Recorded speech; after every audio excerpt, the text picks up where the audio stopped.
Добрый день. Приветствую всех вас у нас на Приветствую всех вас у нас на канале Осторожно, вирус. Сейчас посмотрим, как у нас идет трансляция. Началась или началась? Началась, вижу. И это хорошо. Можете написать в чате. Все ли нормально слышно, все ли нормально видно. И начнем с сегодняшних новостей. Сегодня новости не очень приятные.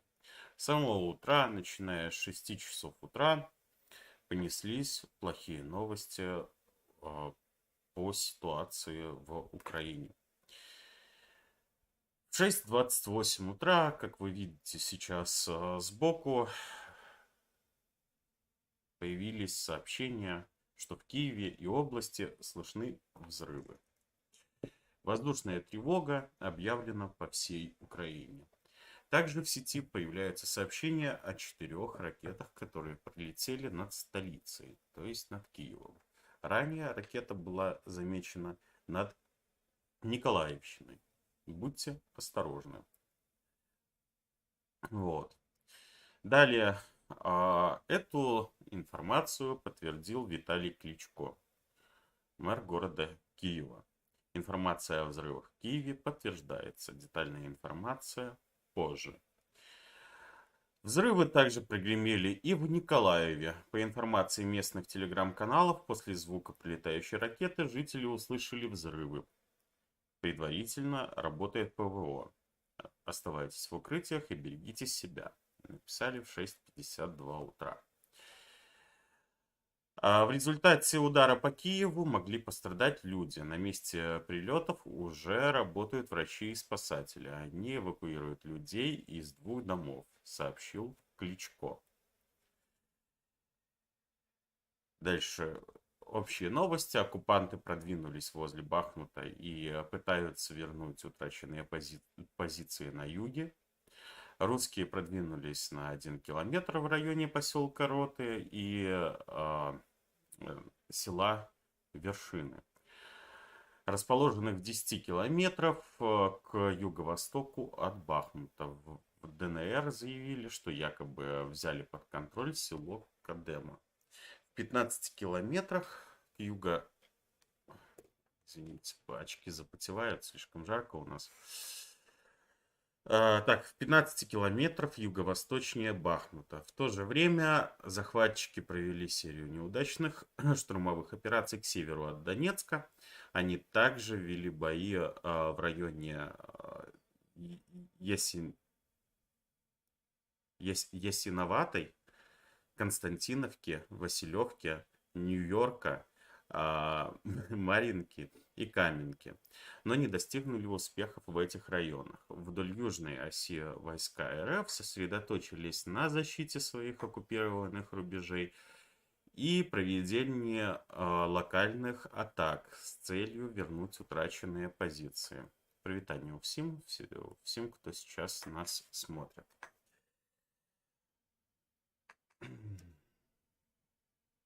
Дальнейшие новости были, что РФ выпустила по Киеву и области 14 ракет. Об этом сообщил нардеп Алексей Гончаренко. Вот. Это видео, как работает Хаймарс. Украинские воины разгромили 2 командных пункта российской армии. Ну, это очень хорошие новости.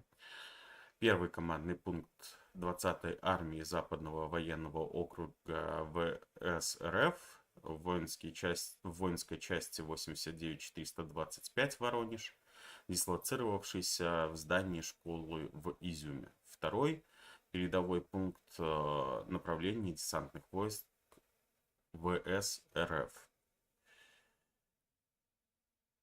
Вот.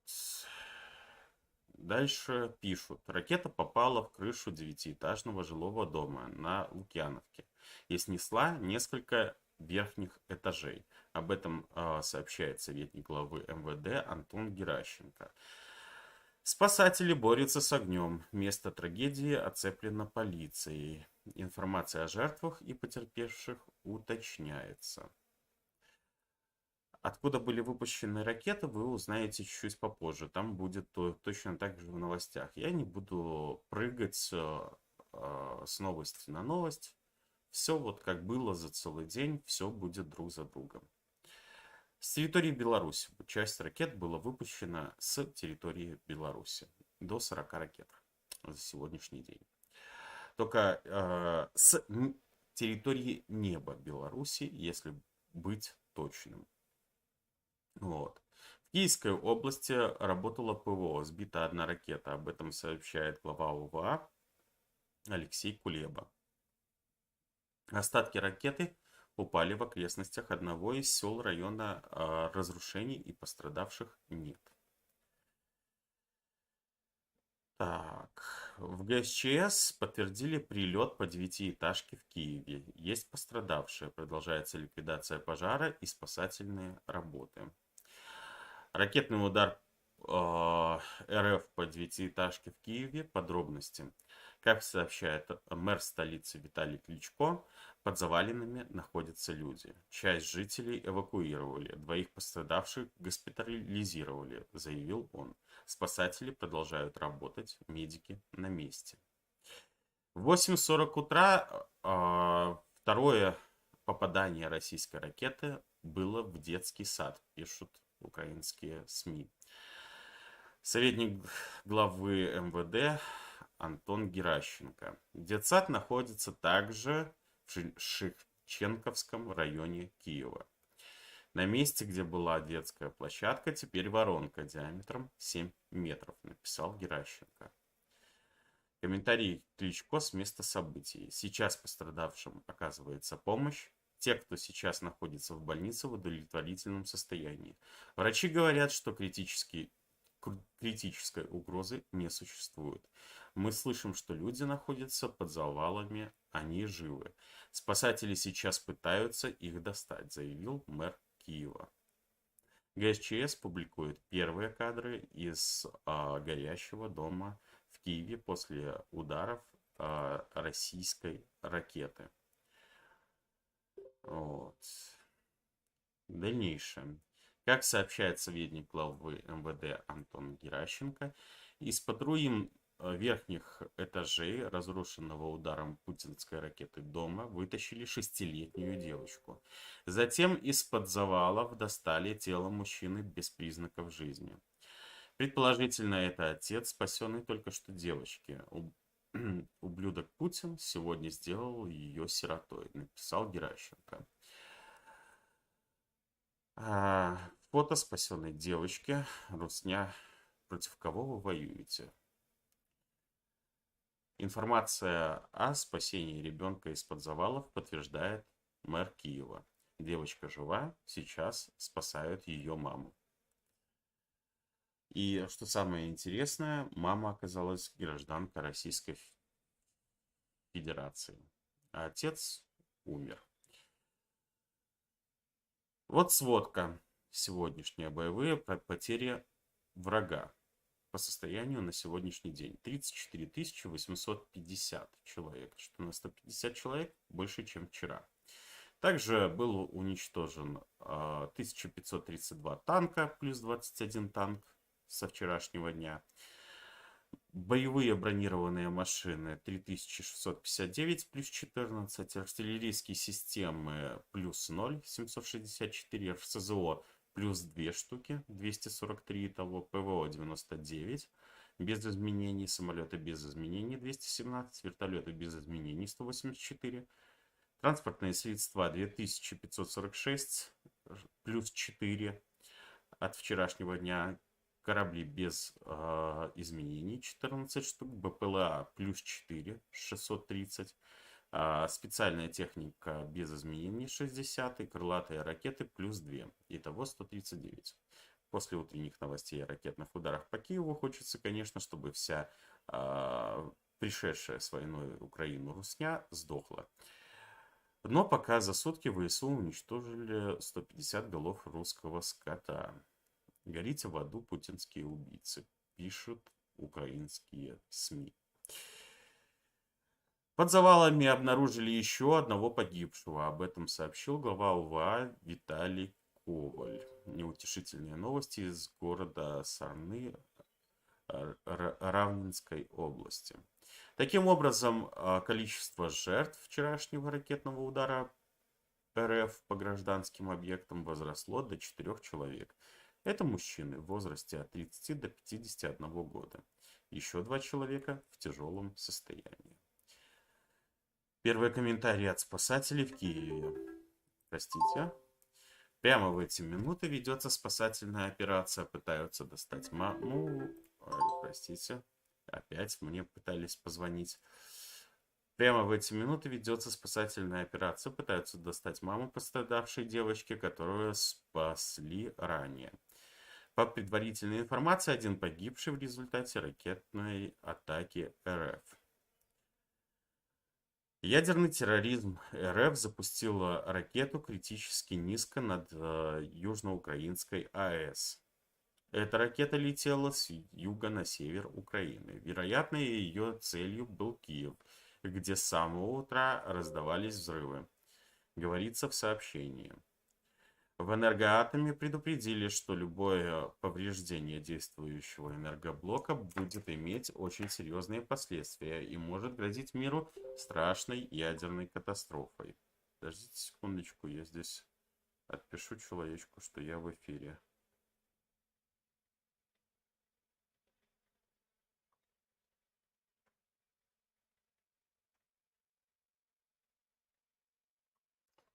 Так.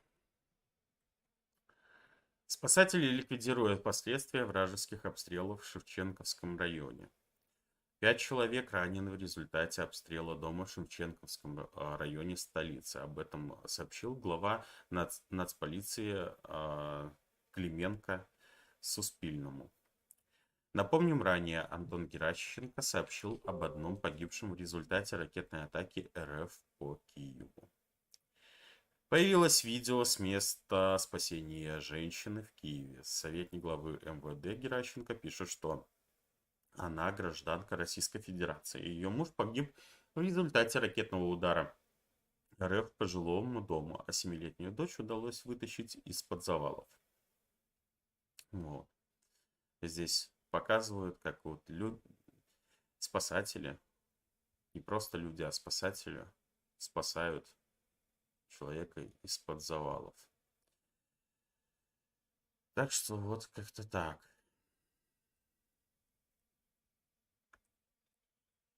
Сообщается, что пострадал дом в районе Салтовки. Последствия ночного прилета по Салтовке. Ракетой снесло квартиру на 9 этаже.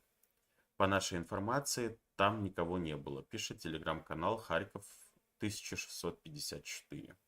Разрушен медицинский комплекс, много сгоревших автомобилей. Как сообщает глава ОГА Олег Синегубов, за ночь в городе и области 7 пострадавших и 1 погибшая. Также новости сегодня тоже интересные. Шойгу в Украине. Россми пишут, что Шойгу проинспектировал группировку войск, задействовавшую в спецоперации в Украине.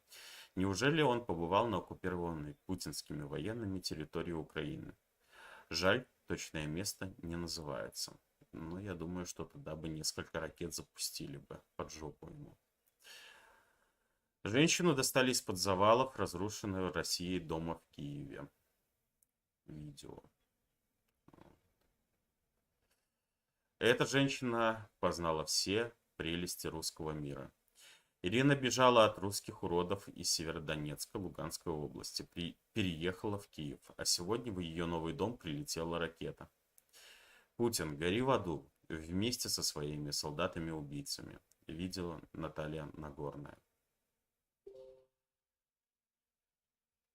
Спикер командования воздушных сил ВСУ сообщил, что ракетный удар по Киеву был нанесен из региона Каспийского моря. Известен и тип ракет. В общей сложности из дома в Шевченковском районе Киева, куда попала ракета, эвакуировали 25 жителей. Об этом сообщил мэр Киева Виталий Кличко. Госпитализировали 4 пострадавших. В том числе 7-летнюю девочку, которую достали из-под завалов, а затем спасли и ее маму. Поисково-спасательные работы продолжаются. А вот реакция россиян на обстрел жилого дома в Киеве. Пятиконтропы радуются тому, что их ракеты убивают мирных жителей столицы. Отправьте эти скрины тем, кто все еще не верит в хороших русских. Отправьте эти скрины Тихановской, которая до сих пор верит в хороших русских, которых не бывает. Вот так вот.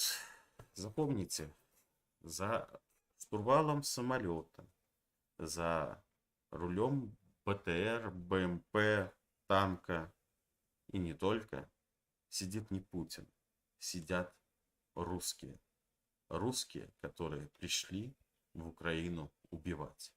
Русские, которые пришли в Украину уничтожать украинский народ. Русские, которые просто животные. Да зря я их животными назвал. У животных даже такого нет. Просто подонки. 11:14 утра. Над Бобруйском пролетели 3 Ту-22М3. Летели в сторону юга. Над Беларусью замечена вражеская авиация. Пролет 3 бомбардировщиков в сторону Украины, сообщает белорусский ГАЮН. Не игнорируйте тревогу, находитесь в укрытиях. В Киеве жители нескольких районов сообщают о взрывах в 11:32. Берегите себя, не игнорируйте сигналы воздушной тревоги. В это же примерное время Балаганов написал, что в Киеве очень громко от взрывов. Опубликовано видео боев зарубежное. Бои за город продолжаются почти 2 месяца. В результате город почти полностью разрушили оккупанты из-за постоянных артиллерийских и авиационных ударов. На записи видно, в каком аду гвардейцы удерживали населенный пункт и мужественно выполняли задания. Сообщается о взрывах в Черкассах. Информацию подтверждают местные власти. Не работайте на врага, не публикуйте фото и видео и берегите себя, находитесь в укрытиях. Еще одна ракета попала на территорию детского сада в Киеве. На месте удара осталась огромная воронка. К счастью, рано утром там не было детей. Само здание садика пострадало частично. Ракета ударила в 20 метрах от него. Разрушено несколько гаражей, расположенных неподалеку. И что здесь денацифицировало РФ? Непонятно. 11:29. Мозырский район. Запуск ракеты с воздуха. 11:30. Стародорожский район. Слышен гул самолетов. Просьба писать номер ракеты, если слышно из... Так, простите, очень плохо видно. Просьба писать номер ракеты, если слышно из одного и того же места, чтобы не было путаницы. В Гомельском районе примерно в 11:30, 11:25 был слышен гул самолетов, направление неизвестно. В Мозыре были слышны гулы 2 самолетов в 11:28 и 11:30, еще 2 гула. 11:31 Жлобин в сторону Украины летит самолет. 11:35 Солигорский район пролетел самолет. 11:36 Солигорский район, еще один пролетел самолет. 11:37 Солигорск, пуск 2 ракет. Южнее Солигорска на 30 километров. Все, что нужно знать о тихом участии белорусов в войне против Украины, пишет украинская сторона. И они, в принципе, правы, потому что если мы будем разбираться в этом, то мы понимаем прекрасно, что гауляйтер Лукашенко представляет территорию Республики Беларусь, именно небо Республики Беларусь, для нападения на Украину. А учитывая, что он является нелегитимным, то это, по сути, что? Правильно. По сути, это вооруженный захват нашей страны. По сути, это аннексия. Но кто-то у нас очень сильно не хочет признавать аннексию. Кто-то, на глазах которых проводили референдум и присутствие российских войск в Беларуси. А кто-то призывал на этот референдум людей ставить кресты. Хотя референдум был от нелегитимного правительства, нелегитимной власти. И в этот же момент не просто нелегитимного правительства и нелегитимной власти, а также присутствие вооруженных сил Российской Федерации на территории Республики Беларусь. Но каким-то офисом Светланы Тихановской не мешало призывать к референдуму. Они знали насчет того, что армия присутствует, но ничего с этим не делали. Также вчера новость была очень интересная по поводу того, что Путин уже сказал, что все процедуры как бы улажены по поводу интеграции. То есть, по сути, заявил о том, что интеграция в ближайшее время будет завершена, если уже не завершена на бумагах.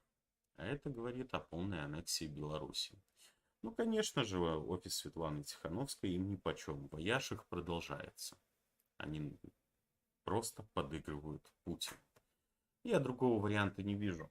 Либо они полностью инфантильны и в действительности 2 года ничего не делали, либо они к этому и стремились, к тому, к чему мы пришли. Но если и один, и второй вариант меня как белоруса не устраивает. А если вас устраивает, ну тогда вы заслуживаете то, в чем вы сейчас находитесь. А находитесь вы по самые уши в одном месте. Поддержка слепая офиса Светланы Тихановской за 2 года вас привела к чему? К тому, что не было сделано никаких планов, ничего. Они вас водили за нос, рассказывали какие-то про мифические планы Перамога и так далее и тому подобное. Где? Я не вижу. Рассказывали о помощи людям, за границей. Где? Я не вижу. Я не вижу ничего из проделанной работы офиса Светланы Тихановской, кроме пиара, рекламы, паразитирования на политических заключенных, обкрадывания политических заключенных на рекламу, которую они дают. Каждая реклама – это не дошедшие деньги до политических заключенных. Это реальность. Пиар бабарики – это вообще зашкварище, во время войны в Украине, в горячей фазы. Рекламировать пророссийского халуя, который газпромовского черта, простите, но это зашкварище выше гильдии. Их администраторы чатов 2 месяца после того, как Тихановская ляпнула по поводу того, что благодаря белорусам был спасен Киев, 2 месяца устраивали травлю между украинским и белорусским народом. Именно администраторы чатов являются исполнителями вот этой травли. Именно поэтому сейчас идут со стороны украинцев, скажем так, очень жесткие высказывания и уже начинают депортировать людей в любую страну. Не в Беларусь они депортируют. Украинцы даже в этот момент благороднее, чем наши белорусы.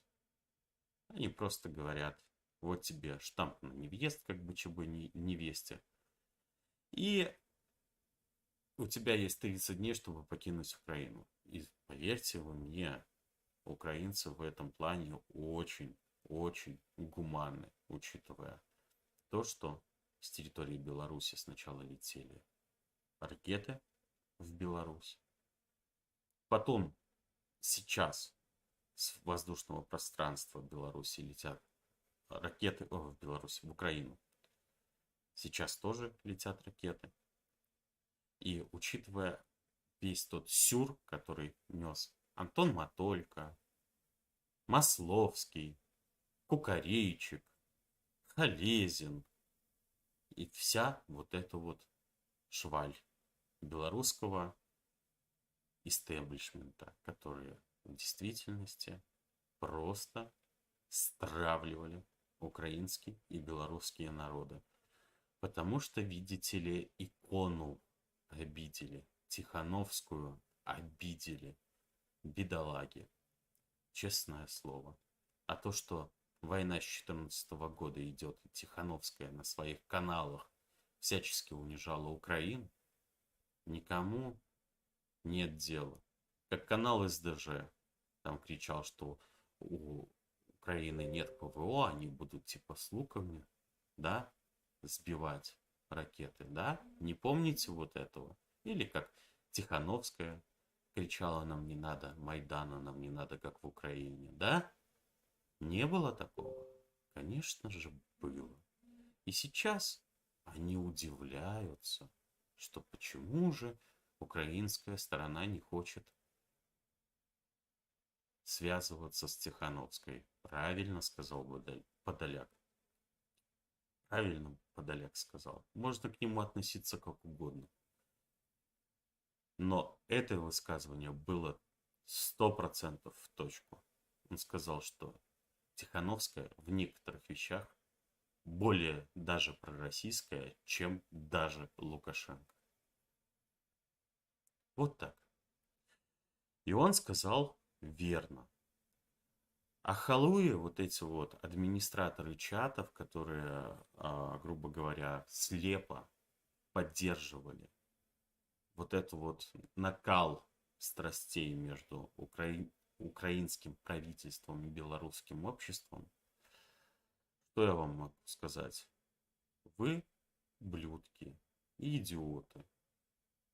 Вы делали все, чтобы рассорить украинцев и белорусов. И сейчас, на данный момент, вы будете пожинать плоды. Потому что ваша безмозглейшая позиция сделала все именно так. Вы до сих пор не понимаете, почему нельзя выходить под бело-сине-белыми флагами. Я знаю это прекрасно. Более того, если вы думаете, что я не смотрю за вами в ваших закрытых чатах, то вы глубоко ошибаетесь. Я все вижу. И я знаю. И я знаю про ваши разговорчики по поводу того, что ну и ничего страшного, что люди выходят под российскими флагами. Это же не путинский флаг. За рулем БТРа, за штурвалом самолета тоже сидит не Путин, а просто хороший русский. Запомните. Что российская пидорастия сделала для народа Беларуси хорошего за все это время? Либералы, не либералы, ничего. Так а что вы под их флагами выходите? Мартынова так вообще поселилась на канале, работает сейчас. Вот эти вот русские либерасни, которые ничем не отличаются, с точно такими же имперскими замашками, как и сам Путин. И с приходом их к власти тоже ничего не поменяется. Потому что как в Беларуси необходимо искоренять лукашизм, так и в России необходимо искоренять путинизм. А у них проблема, у них болезнь называется путинизм, кремлинизм головного мозга. И это реальность. Подождите секунду.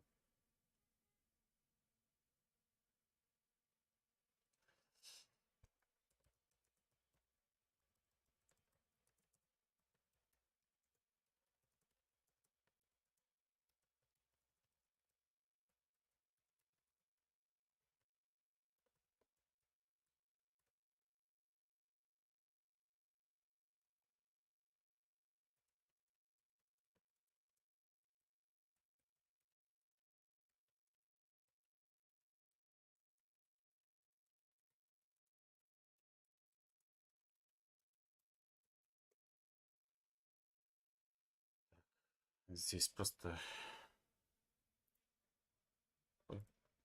вы еще увидели, как его с человеком переписывался. Ну, это ладно, это не суть важно. Это как раз Иван спрашивал, как залить видео. Они же свой канал для батальона открыли, для Волота. Вот. Именно ему мы собирали на... Как же его? На станцию. Вот. Я буду в следующий раз поосторожнее с приписками. Ну, там ничего все равно серьезного не было. Вот. Извиняюсь. Ну, идем дальше по новостям.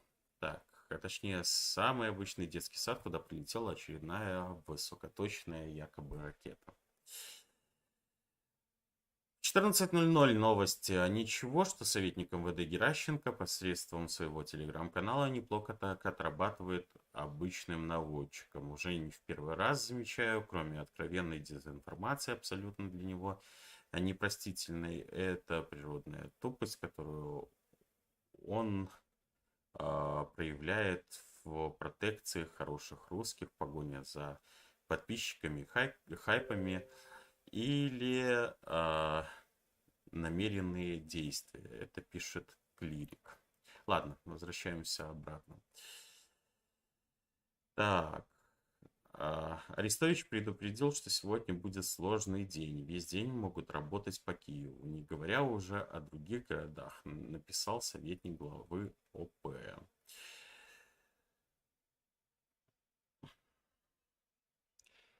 Так, наблюдали красиво, мягкой посадки.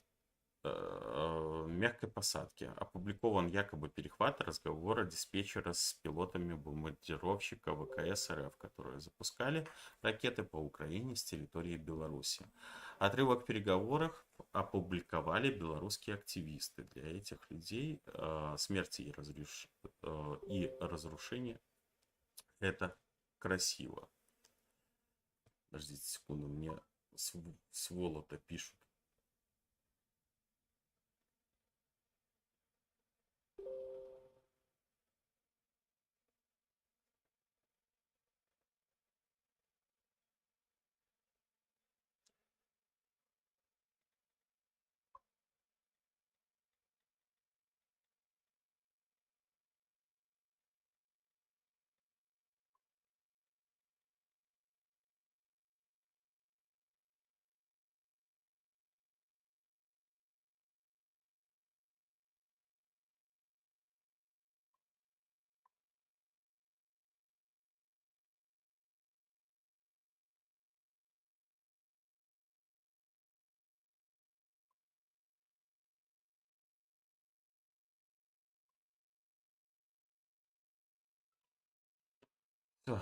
Так, извините, тут просто люди спрашивали, как сделать правильно публикацию.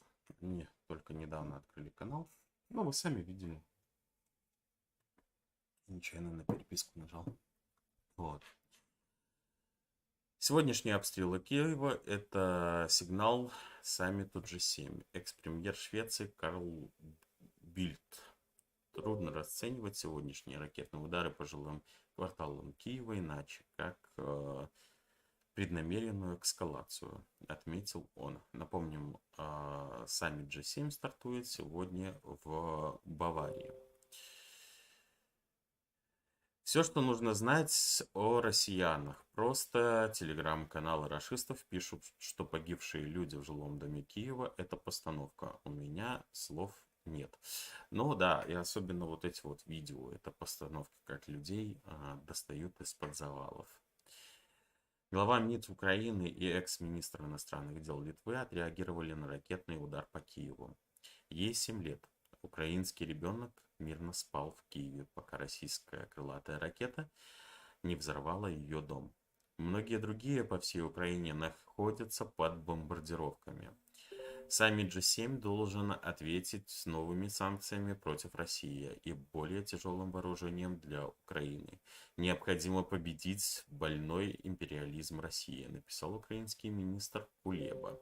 Россия сегодня является болезнью, и ее нужно лечить соответственно. Никаких компромиссов и переговоров. Просто блокируйте все, пока военная машина не иссякнет. Прокомментировал удар по Киеву бывший глава МИД Литвы Линас Линкевичус. Белорусские телеграм-каналы сообщают о возможной подготовке нового налета российских бомбардировщиков для запуска ракет по Украине. Пожалуйста, берегите себя, не игнорируйте сигналы воздушной тревоги. Россия наращивает военное присутствие в Беларуси. Разведка. Как сообщает ГУР Минобороны Украины, руководство учреждений и организаций Гомельской области предупреждено о вероятности возвращения подразделений вооруженных сил Российской Федерации. Одновременно россияне планируют наращивание численности оперативно-тактической авиации на территории Беларуси.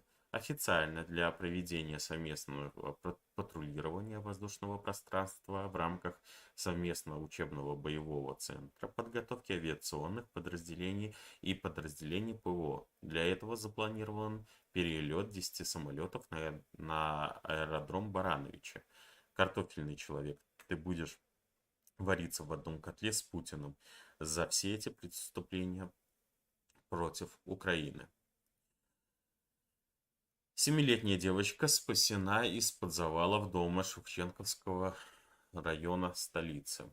Находится в стабильном состоянии. Об этом сообщили врачи Охматдета, которые ее обследовали и прооперировали. По словам дежурного врача-хирурга, у ребенка несколько поверхностных ран шеи, около ушного участка, ушибы туловища, конечностей лица, ссадины, сотрясение головного мозга, порез слизистой нижней губы. Ее жизни ничего не угрожает. Россиянка Екатерина Волкова, которая утром пострадала во время ракетного обстрела РФ в Киеве, жила в Украине на законных основаниях и была замужем за украинцем. Об этом написал телеграм-канал в телеграм-канале советник главы МВД Антон Геращенко. Ее жизнь разрушена, так же, как и жизнь миллионов украинцев. Муж убит ударом путинской ракеты, дочь ранена и находится в больнице. Сама она тяжело ранена и почти 3 часа пролежала под обломками бетонных плит. Судя по ее немногочисленным публикациям в социальных сетях, Екатерина любит Киев и Украину, отметил Геращенко. Борис Джонсон: сейчас не время отказываться от Украины. Они нуждаются в поддержке и решимости G7 больше, чем когда-либо. Великобритания и дальше будет поддерживать Украину на каждом шагу, потому что мы знаем, что их безопасность – это наша безопасность, а их свобода – это наша свобода. Спасибо, Джонсон.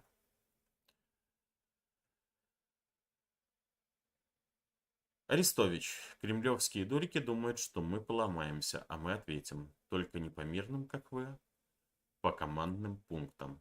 Арестович анонсировал ответку российским оккупантам за обстрел украинских городов этим утром. А мы ответим только не по мирным, как вы, по командным пунктам, пригрозил советник главы ОП. Орки, скоро вам будет очень тесно на украинской земле. Через Мариуполь 4-й день подряд в западном направлении движутся большие колонны военной техники оккупантов. Как сообщил советник мэра Мариуполя Петр Андрющенко, в городе остается ограниченный военный корпус рашистов для охраны потенциальных объектов. Порт, заводы, железная дорога. Настроение оккупантов победными не назвать. Покинуть уже насиженное место у моря ради фронта не лучшая перспектива, отметил советник. Канцлагерь, все уже, с Беларусью и с Россией, самый настоящий концлагерь. Канцлер Германии Олаф Шольц встретился с Джо Байденом. Мы остаемся едиными, мы остаемся вместе. Это наше четкое послание президенту Путину, написал Шольц. А у нас одно послание Путину. Путин, ПНХ. И вообще, честно говоря, Шольц, если бы выдал уже все то вооружение, которое обещал, то, может быть, и война бы перешла в другое русло, контрнаступление. Вот. Ракетный удар по Черкасам. Глава ОПА Игорь Табурец заявил, что в результате атаки 1 человек погиб, 5 травмированы. Поврежден объект инфраструктуры. Горите в аду путинские ублюдки. Российская армия могут разрешить заключать контракты с выпускниками школ без 3 месяцев срочной службы. Грубо говоря, мясо будут кидать на фронт.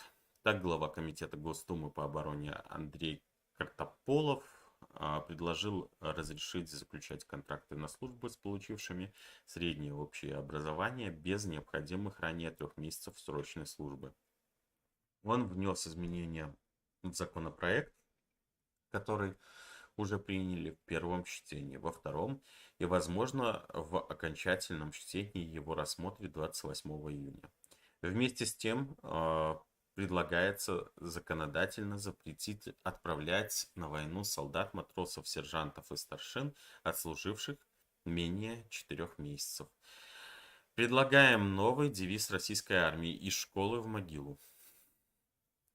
На саммите НАТО в Мадриде обсудят крупнейшее военное развертывание со времен Холодной войны. Российское вторжение в Украину привело к тому, что НАТО обозначит Россию своей главной угрозой. Кроме того, предполагается значительное увеличение войск Альянса в Восточной Европе для защиты союзников. Так вот, ситуация такая, ребят, что сейчас, на данный момент, мы имеем. А мы имеем плохие новости. Опять с территории Беларуси, с воздушного пространства Беларуси полетели крылатые ракеты в сторону Киева. Да? Вот. Опять наш картофельный лось дает воздушное пространство для того, чтобы обстреливалась Украина. И мы должны сказать спасибо украинцам за то, что они не ведутся на эту провокацию и не делают ответный удар. Кто-то может сказать, что Украине невыгодно делать ответный удар, поэтому типа они не делают. Нет. Украине, конечно, невыгодно открывать еще один фронт. Но смотрите, это с другой ситуации. Они всячески пытаются все-таки разделять белорусское общество и картофельного лося. Но наше белорусское общество неблагодарные животные, которые 2 месяца устраивают травлю администрации президента Украины и самому лично Зеленскому. Ребят, что вы делаете? Возьмитесь за голову. Вы должны быть благодарны за то, что Украина, учитывая всю агрессию, которая несется со стороны белорусов, до сих пор не повыгоняла всех белорусов и не начала, скажем так, торговлю за своих военных теми, кто здесь находится, и белорусами, и россиянами. И это реальность. Понятно, что это нельзя делать по конвенции ООН, но посмотрите на то, что делает Русня. Все ли ее действия идут по конвенции ООН? Или практически никаких действий? Они бомбят и терроризируют мирное население. Они ударяют по жилым домам. О какой конвенции ООН может быть речь на данный момент? Ни о какой. И это реальность. Реальность того, что украинцы себя ведут намного лучше, чем наши белорусы, которые в действительности просто себя показывают неблагодарными чмырдяями. А в этом им помогает именно каналы Тихановской, админы канала Тихановской ведут именно такую риторику. Посмотрите, что делается последних 2 месяца. Посмотрите на Халезина, который срет на украинское правительство. Посмотрите. Просто посмотрите. Посмотрите на этих убогих курильщиков и на этих убогих масловских, которые поддерживают эту травлю. Они рассказывают, с одной стороны, про то, что там они якобы за Украину, но обязательно там проходят по далеку, то у них Зеленский, торговал, то еще что-то. Война идет с 2014 года. Украина находится в режиме войны. Кого им было поддерживать? Пророссийскую Тихановскую, которая, в принципе, точно такая же.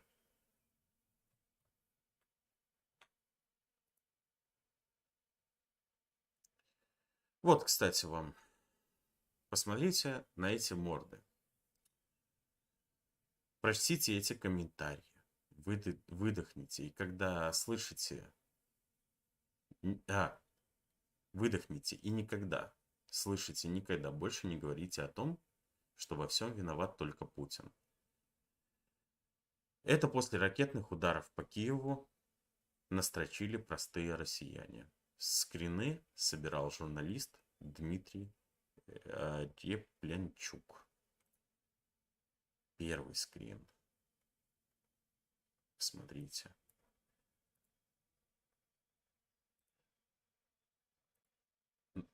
Второй скрин. Не удивлена, долго терпели, почти без ответок. Если вы, каратели, думали, что так и будете бомбить Донбасс, и вам не прилетит в ответ, ошибаетесь.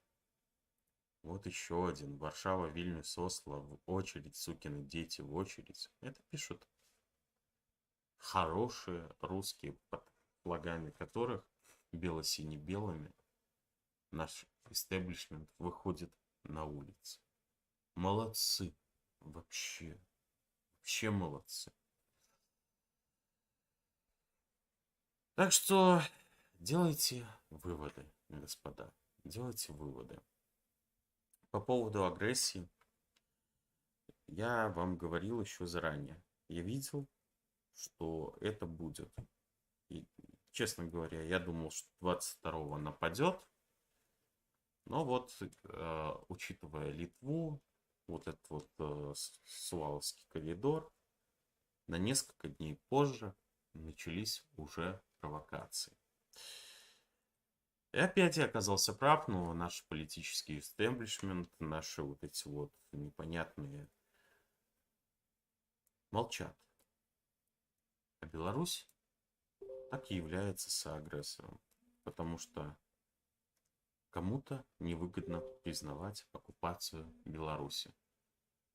Оккупацию Беларуси с 20-го года, с 94-го года, 95-го, 96-го можно было признавать. На крайний худой конец 20-го года. Но если они признают оккупацию с 20-го года, вы понимаете, что получается, что Светлана Тихановской является просто профанаторами. Да? По-другому не назовешь. Поэтому они всячески, чтобы обелить свои действия, ходят вокруг да около, чтобы не признавать оккупацию Республики Беларусь. Да, что говорить вообще о них, если у них война в Украине якобы началась, опять же, якобы с февраля 2022 года. Они до сих пор не понимают, почему же украинцы их посылают нафиг, когда они так говорят. Потому что каждый украинец знает, когда началась война. И сколько война идет. Вот. А Тихановской уже давно надо было бы научиться, когда началась война. Когда началась война и когда шла война, ее муж в Крыме отдыхал, вот, и поэтому ей невыгодно признавать, что она началась с 2014 года. Но своей риторикой офис Светланы Тихановской стравливает белорусов и украинцев, потому что они нивелируют всю агрессию Путина с 14 по 22 год, и это реальность. Это реальность того, что происходит. Живи Беларусь, слава Украина, алга Казахстан, следим за новостями. Если будет что-то опять серьезное, срочное, то я выйду в эфир, и мы с вами пообщаемся на эту тему. Подписывайтесь на телеграм-канал батальона Костуся, полка Костуся Калиновского, батальона Волод. Обязательно. У меня сейчас последняя ссылка на телеграм-канале именно на батальон Волод. И следите, я пытаюсь им всячески помогать для того, чтобы ребята, которые в действительности воюют, которые находятся там на передовой, хотя бы что-то в действительности получали. И получали сразу же на передовую. И спасибо всем, кто помог со сбором на приблуду вот это вот, чтобы получать 220 вольт. Ну, вот. Иван обязательно вам запишет видео с поддякой, как только она придет. Вот. И вместе пробиваемся вперед. Живи Беларусь. Слава Украине. Алга Казахстан. И не покупайтесь на провокации штабных каналов, штабных упырей, штабных ублюдков и их администраторов. Их администраторы, простите, я еще раз напомню, у них главный администратор была танка, которая оказалась КГБшной крысой. И они до сих пор у вас не попросили прощения, хотя этот человек долгое упорное время сливал актив. Вот считайте сами и думайте сами. Всем пока.